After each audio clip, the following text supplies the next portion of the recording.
a todas e todos. Estamos de volta aqui com a nossa segunda aula, que terá como tema o que é um diário, né? O tempo e a memória que viajaram do Rio da Prata, lá da Argentina, o país natal de Túlio, até o Rio Capibaribe, no Recife. Esse percurso, que memória é essa? Como ela se estabelece na obra? Durante a minha pesquisa, eu não pude fugir do tema do tempo, né? Santo Agostinho de Hipona é uma recorrente em Orgia e ele trata em suas confissões do tempo. Como é que ele enxerga esse tempo? Essa questão hermética de categorizar o tempo. Que tempo é esse? E eu gosto muito quando Santo Agostinho diz: o que é, pois, o tempo? Se ninguém me pergunta, eu sei, mas se me perguntam e quero explicar, não sei mais nada. Ou seja, ele acaba que não responde a essa questão, porque é uma questão difícil de ser fechada com uma resposta fácil, tranquila, que requer um pouco mais de complexidade. E eu não pude deixar em nenhum momento de pensar o tempo, né? Essa questão que para a gente, ocidentais principalmente, ela é uma questão muito linear, né? Uma questão cronológica linear. A gente sempre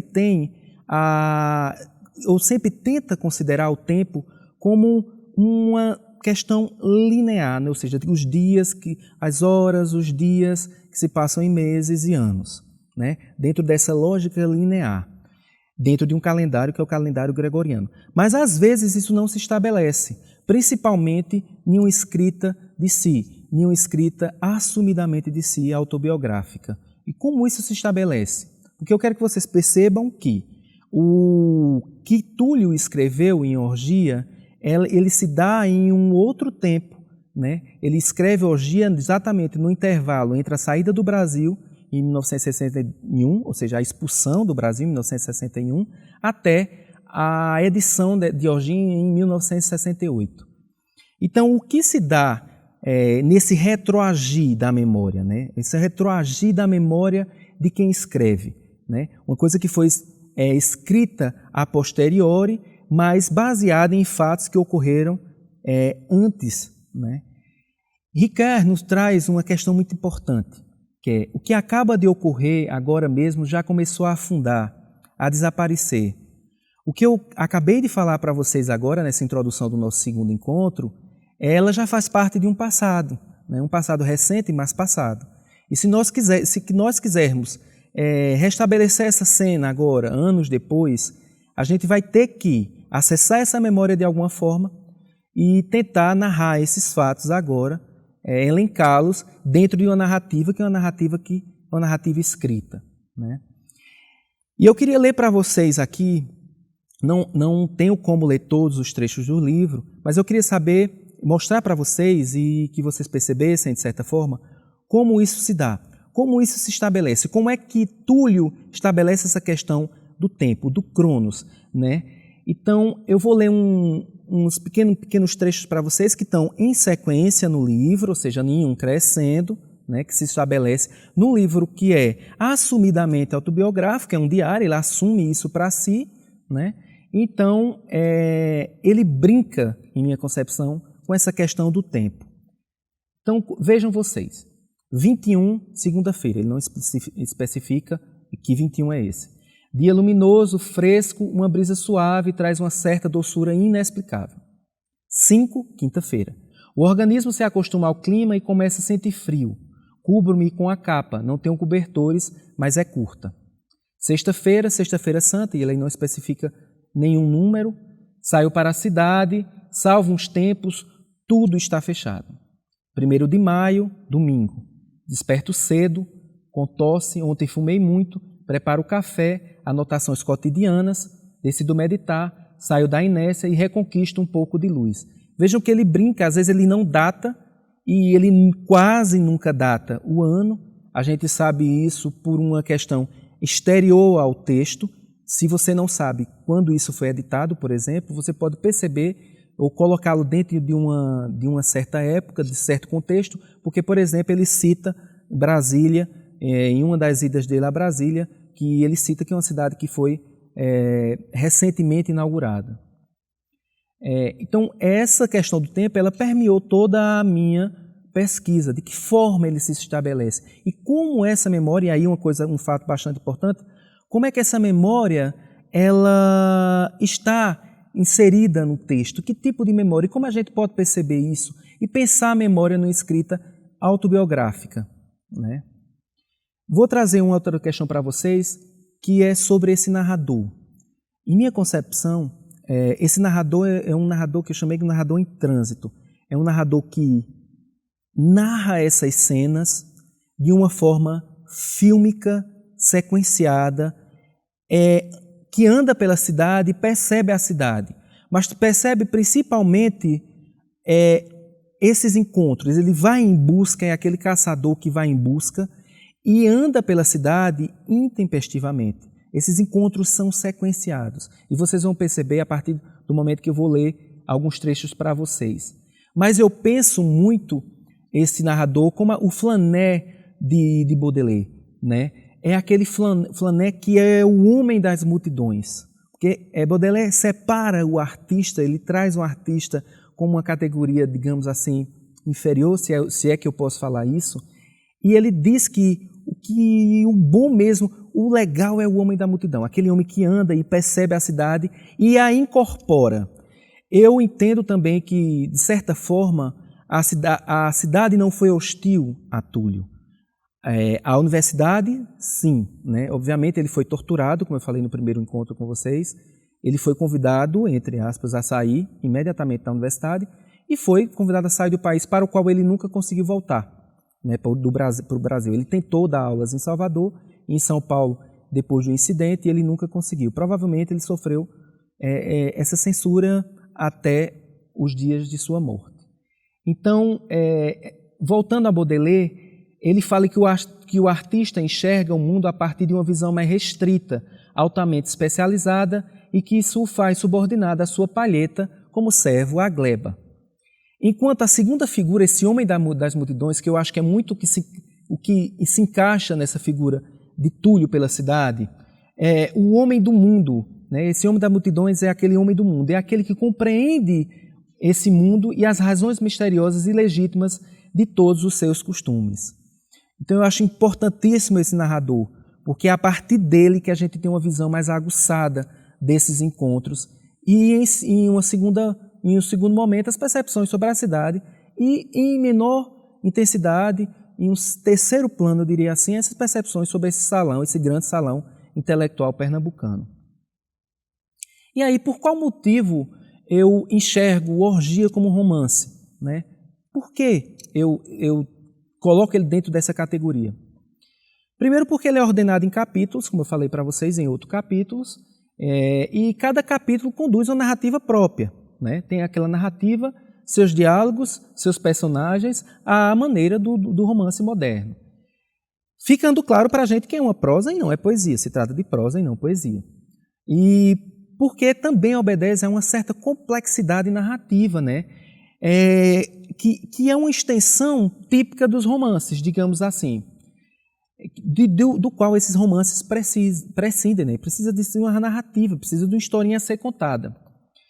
Como Moretti nos diz que romances são longos, né? Romances são longos, e é preciso uma sucessão de acontecimentos narrativos. Acontecimentos narrativos são imprescindíveis ao romance, claro, que estão muitas vezes em justa posição, né? Estão ali ancorados um ao lado do outro, e que são ali colocados para outorgar certa lógica e se fazer entender ao leitor, se fazer comunicar ao leitor a partir das escolhas do autor. E essas escolhas que estão nos fatos que povoam a narrativa estão ancoradas na própria memória desse autor, que as eterniza nesse processo narrativo, né? Sendo imprescindível isso na escrita de si. É preciso que fatos aconteçam, óbvio, né? E antes de tudo, essa narrativa é recheada desses acontecimentos, as tais aventuras de que fala Moretti, né? Nas falas dele, de Moretti, ele diz que esses acontecimentos, eles expandem o romance ao abri-los para o mundo. Há um pedido de ajuda e o cavaleiro parte, normalmente sem fazer perguntas, que é típico da aventura. O desconhecido não é uma ameaça, é uma oportunidade ou mais precisamente, não existe mais a distinção entre ameaças e oportunidades. E esse cavaleiro, se a gente colar na figura desse narrador em Túlio, ele sai pela cidade, como eu falei, esse flaner, em busca dessa cidade que é uma selva nevrálgica, altamente homoerótica, e esse cavaleiro sai em busca dessas aventuras, que são esses encontros intempestivos com os homens daquele microcosmo do centro da cidade. E para além de pensar que a distância foi fundamental para que o autor se desvencilhasse, né, de um julgamento prévio, ou seja, ele escreveu Orgia distante do Brasil, ele já não estava mais aqui, né? Provavelmente nesse ato que eu falei para vocês, em 1961, final de 61, quando ele saiu aqui do Brasil, até a edição do livro em 1968. Ou seja, o livro é ancorado em fatos passados, anteriores, portanto, né, e relativos àquela estadia recifense. Então é preciso, com isso, apreender, principalmente, o como e o porquê de quem escreve a partir desse acesso, dessas memórias, né, escolhe um fato a ser narrado, enquanto outros não. Isso é bem óbvio também. Um fato que irá para o texto, não tem como se narrar absolutamente tudo, né, daquela passagem de Túlio, que durou aproximadamente quase 2 anos. Né? Então, por que Túlio escolhe fatos a serem narrados? Isso a gente pode transpor também para outras escritas de si, outras escritas autobiográficas. Por que alguns fatos vão para o texto, cabem no texto, enquanto outros não? Né? Eu acho que isso tem uma base psicológica e uma base fenomenológica, né? Porque há fatos que brilham, né? Trazendo isso da fenomenologia, há fatos que brilham mais a Túlio que outros, né? E aqui eu tomo uma expressão, né, que é o brilho, que foi o que eu pensei, que se há várias coisas acontecem nessa passagem do autor, e essa escrita é uma escrita assumida, autobiográfica, porque uns fatos prescindem e estão lá na narrativa, enquanto outros não. E pensando aqui esse passado anterior a essa narrativa, no sentido mais plástico, essa memória inscrita nesse passado, e especificamente vamos falar de memória agora, é acessada pelo autor de alguma forma, mas não toda a memória, parte dela apenas vai para a narrativa. Né?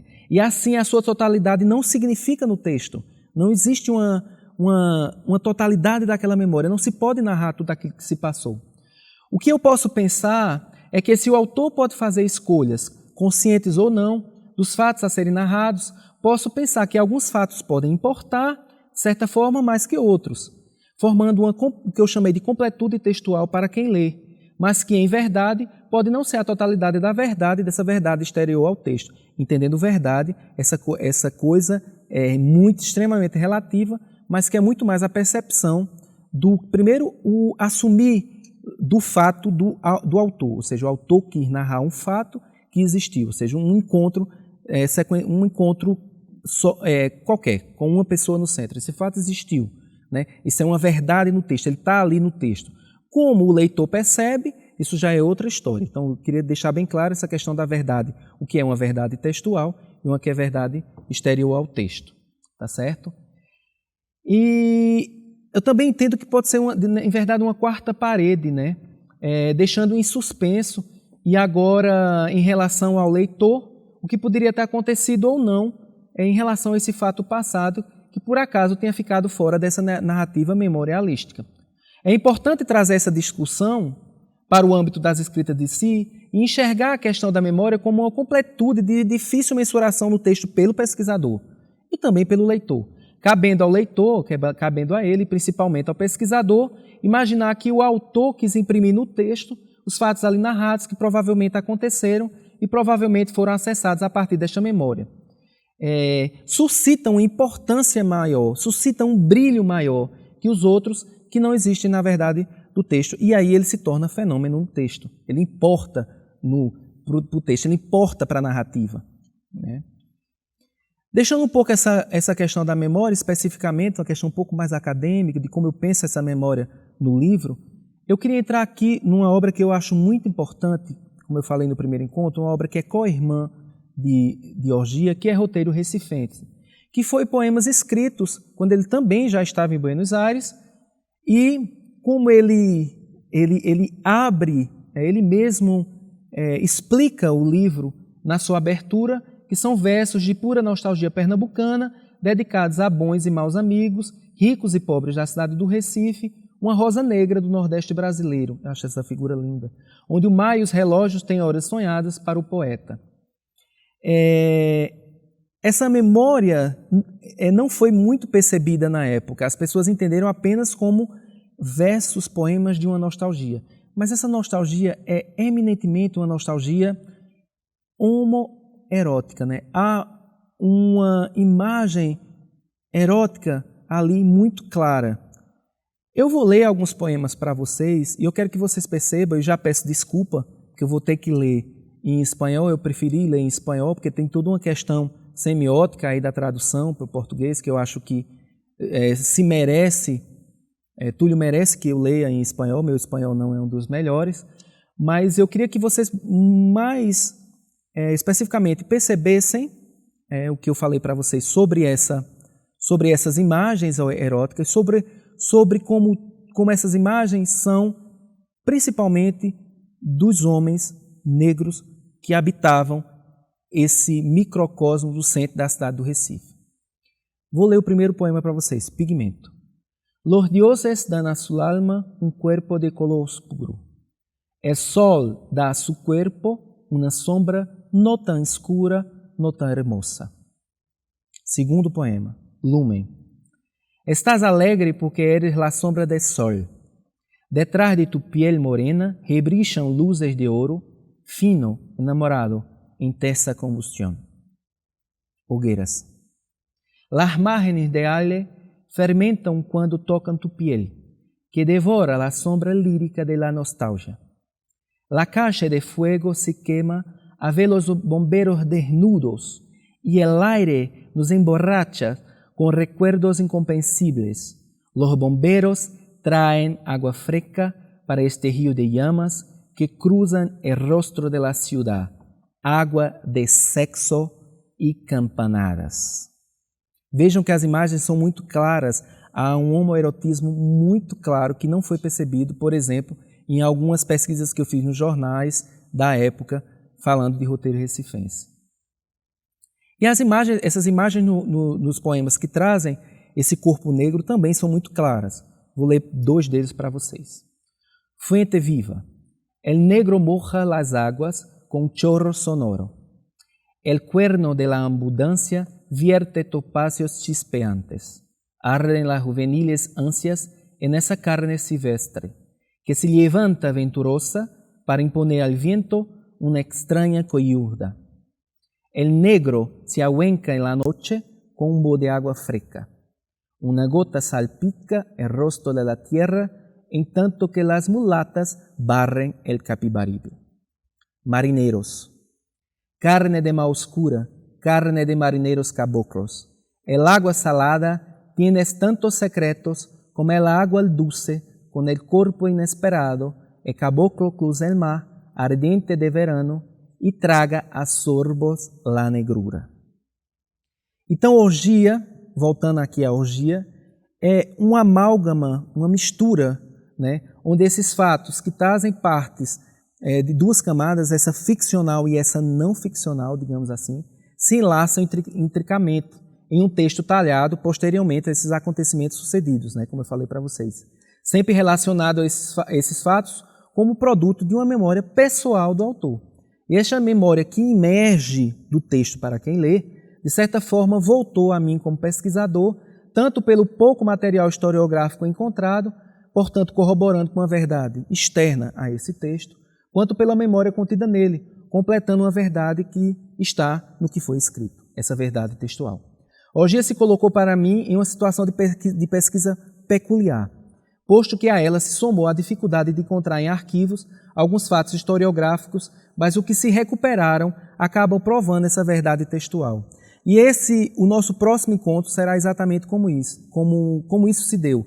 como eu me joguei nesses labirintos dos arquivos públicos aqui brasileiros e como essa minha pesquisa ela tomou um rumo não diferente, mas tomou outras cores a partir desse pouco material encontrado nos arquivos públicos, principalmente o Arquivo Público de Pernambuco. É isso, eu acho que finalizamos esse nosso segundo encontro e até mais. Muito obrigado.